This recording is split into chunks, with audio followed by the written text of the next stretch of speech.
friends, welcome to a new video. Today I want to share with you all my November TBR / pile of possibilities.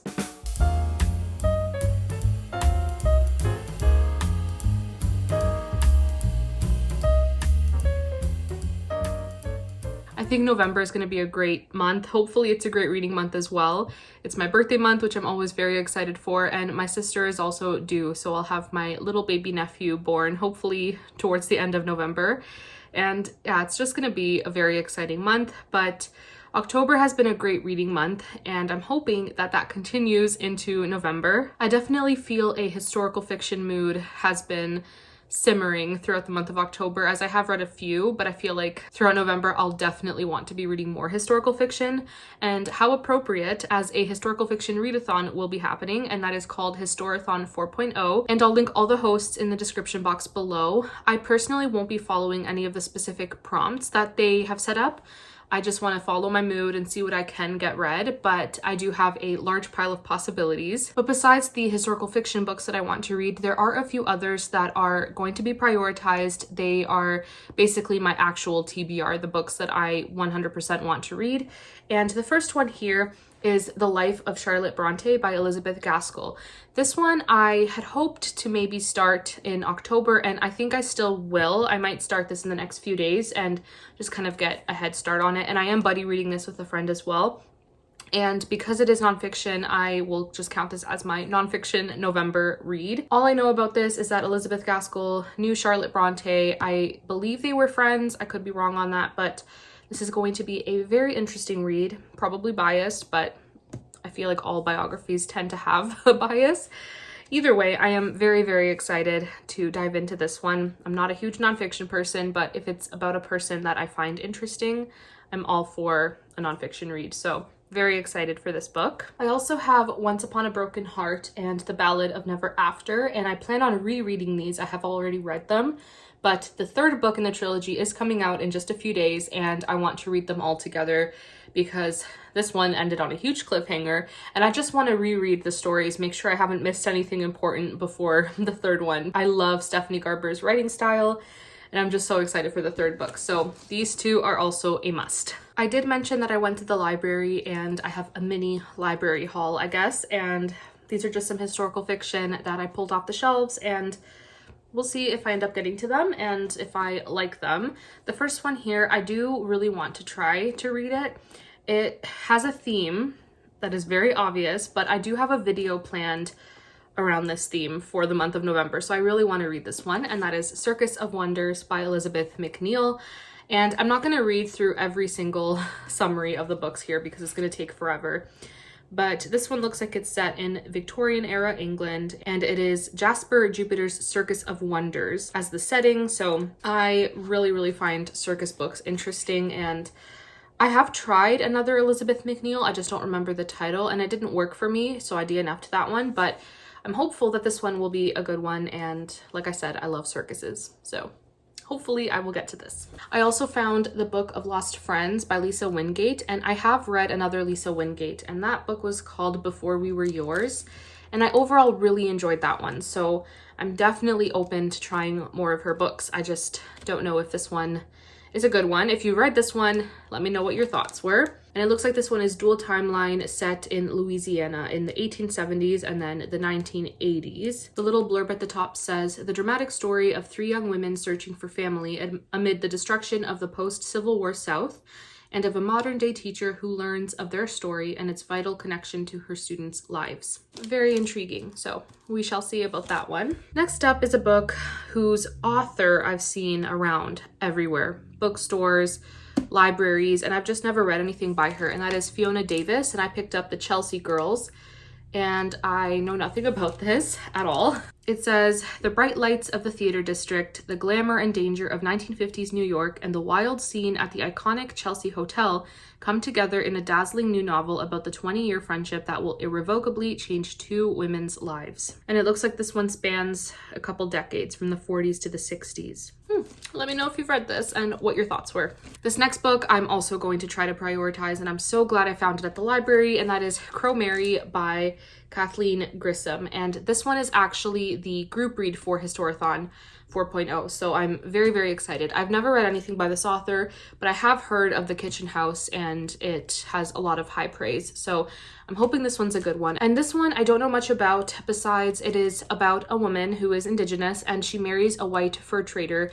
And this takes place in the 1870s. And I believe it's based on a true story as well.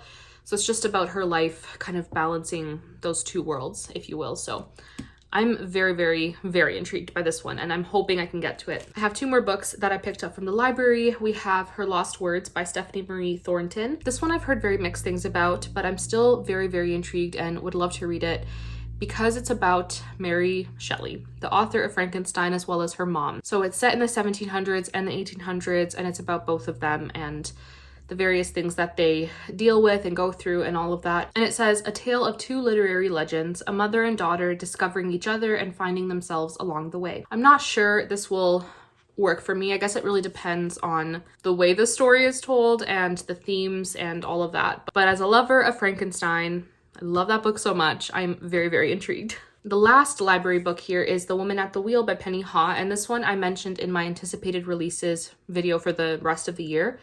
And I'm very, very intrigued by this one. And this book is about Cecily Bertha Ringer, who ends up meeting and marrying Carl Benz. And he was the man that created the first automobile prototype. And eventually that led to the Mercedes-Benz car model. And it's just about Bertha and how she, as a woman, kind of fell in her husband's shadow, even though she played such a big role that history doesn't really give her credit for. So very, very intrigued by this one as well. I forgot to mention, I have another book on hold at the library and it just hasn't come in yet. And I'm hoping it will come in for November. It may not, but that is The Dress Diary of Mrs. Anne Sykes. And I initially put this on hold because it is a Victorian era story. It says the hidden fabric of a Victorian woman's life from family and friends to industry and empire, told through her unique textile scrapbook, and is also pitched as an extraordinarily rich record of middle-class Victorian life. So this one I wanted to read throughout Victober. My hold didn't come in, so I'm hoping it comes in November, as I am very, very intrigued, and it has some very, very good reviews, so I'm hopeful. Now for some coffee out of this bowl of a mug. Anyways, the next stack of books here are just a bunch of historical fiction that I own. And I have a few here by one author, and I've been collecting her books, but I haven't read anything by her yet. And I would like your help in deciding which book to read by her. And I do have three. So we have Susan Meissner, and I don't know where to start. I think I will love her regardless of which one I start with, but I am willing to hear your opinions. So we have The Last Year of the War, and this one is, I think, World War II in America with Japanese American internment camps, a part of World War II history that I don't know too much about. So I'm very, very curious. And then we also have The Nature of Fragile Things, and this one I have heard is absolutely incredible, and the story is just such a crazy ride. And it looks like this one starts off with an earthquake rocking San Francisco. And honestly, just even based on the summary on the back, it just seems like a very complex story in a way, but very, very intrigued. And then, of course, we have Secrets of a Charmed Life. And this one is also World War II, I believe. And yeah, I just don't know where to start. So if y'all can give me a hand, if you guys can just give me your opinions on which one I should start with, which one I should prioritize.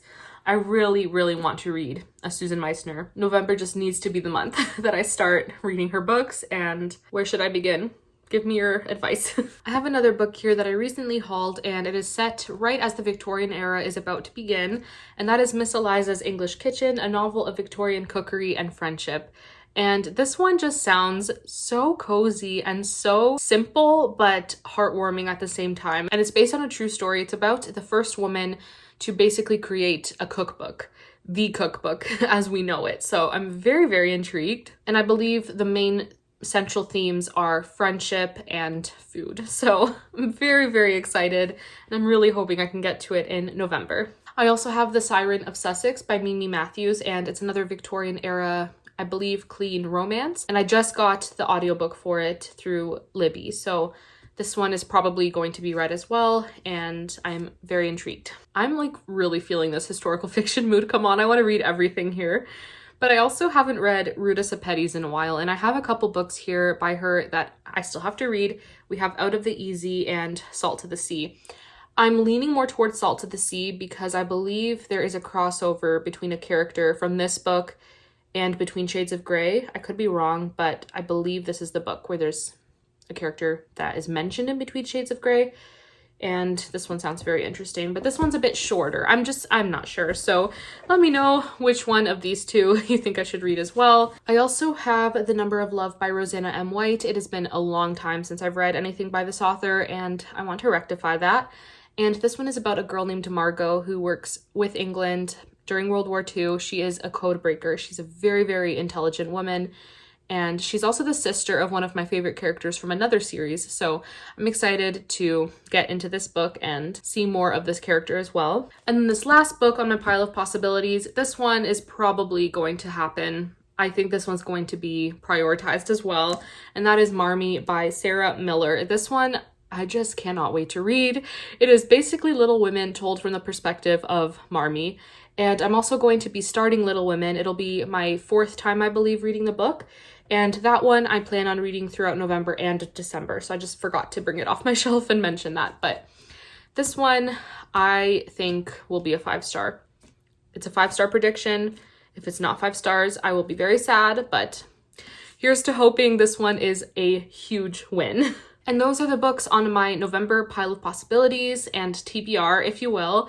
I am very, very excited for November. I think I'm going to get some great historical fiction books read, as well as some other genres here and there, but I am definitely in the historical fiction mood, and I just can't wait to see what I end up reading. As I was saying while sharing my pile of possibilities, please share your thoughts below on any of the books that I've mentioned, whether you liked them or not. I am very, very curious to hear your thoughts on these books. But that is it for this video. Thank you all so much for watching. I really, really appreciate that you have taken time out of your day to listen to me ramble on and on, but thank you very much. And I will see you all in my next video. Bye.